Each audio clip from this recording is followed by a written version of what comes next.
मर गए हैं। थानेदार साहब नहीं बल्कि क्या हाल है थानेदार साहब, आप यहाँ थानेदार साहब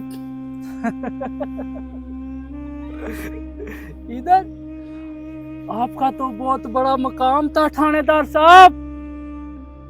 थानेदार साहब मनु गिरफ्तार करो थानेदार साहब, मनु गिरफ्तार करो थानेदार साहब, थानेदार साहब मनु गिरफ्तार करो थानेदार साहब। ओ पागल की रौला पाया कबरां दे विच आके।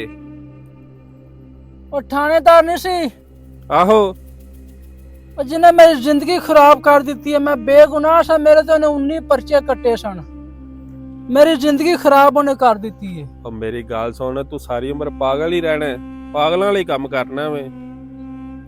ਉਹ ਤੇ ਮਰ ਗਏ ਆਵੇ, ਉਹਨੂੰ ਕੀ ਆਣਾ ਵੇ, ਮਰੇ ਬੰਦੇ ਨੂੰ ਨਹੀਂ ਇੰਜ ਆਖੀਦਾ, ਉਹਨਾਂ ਨੂੰ ਬਖਸ਼ ਛੱਡ। मैं पागल नहीं, ਤੂੰ ਪਾਗਲ ਹੈ। ਉਹ ਪਾਗਲ ਗੱਲ ਸੁਣ, ਨਹੀਂ। ਉਹ ਤੇ ਮਰ ਗਏ ਆਵੇ, ਆ ਟੁਰ ਤੈਨੂੰ ਮੈਂ ਵਹਾਵਾਂ, ਉਹ ਤੇ ਕਬਰ ਉਹਦੀ ਆ ਹੋਈ, ਆ ਟੁਰ ਤੈਨੂੰ ਮੈਂ ਵਹਾਵਾਂ, ਆ ਟੁਰ।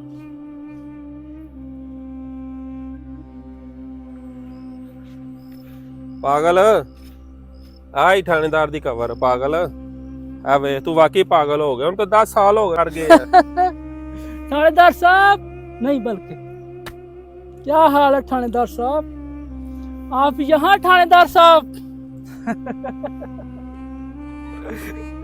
इधर आपका तो बहुत बड़ा मकाम था थानेदार साहब, बहुत चर्चे थे आपके, आपको लोग सलूट मारते थे ऐसे। इधर किधर थानेदार साहब, ਉਹ ਪਾਗਲ ਨਾ ਮਰ आपका ਗਿਆ तो ਨਹੀਂ ਇੰਜ एसी वाला ਕਰੀਦਾ। कमरा था। इधर किधर, गिरफ्तार करो मुझे, गिरफ्तार करो थानेदार साहब। ਉਹ ਪਾਗਲ नजायज पर्चा ਛੱਡ ਦੇ। काटो, नजायज पर्चा बर्बाद कर दिया थानेदार साहब, आपने मुझे बर्बाद कर दिया, ये देखो। ਪਾਗਲ ਮਰ ਗਿਆ ਮਰ ਗਿਆ, ਪਾਗਲ ਨਹੀਂ ਇਸ ਤਰ੍ਹਾਂ ਕਰੀਦਾ, ਮਰੇ ਬੰਦੇ ਨਹੀਂ ਇਸ ਤਰ੍ਹਾਂ ਕਰੀਦਾ। ਚੱਲ ਟੋਰ, थानेदार साहब ਚੱਲ ਚੱਲ ਚੱਲ ਟੋਰ, ਚੱਲ ਪਾਗਲ, ਚੱਲ ਪਾਗਲ, ਚੱਲ ਚੱਲ ਚੱਲ। थानेदार साहब,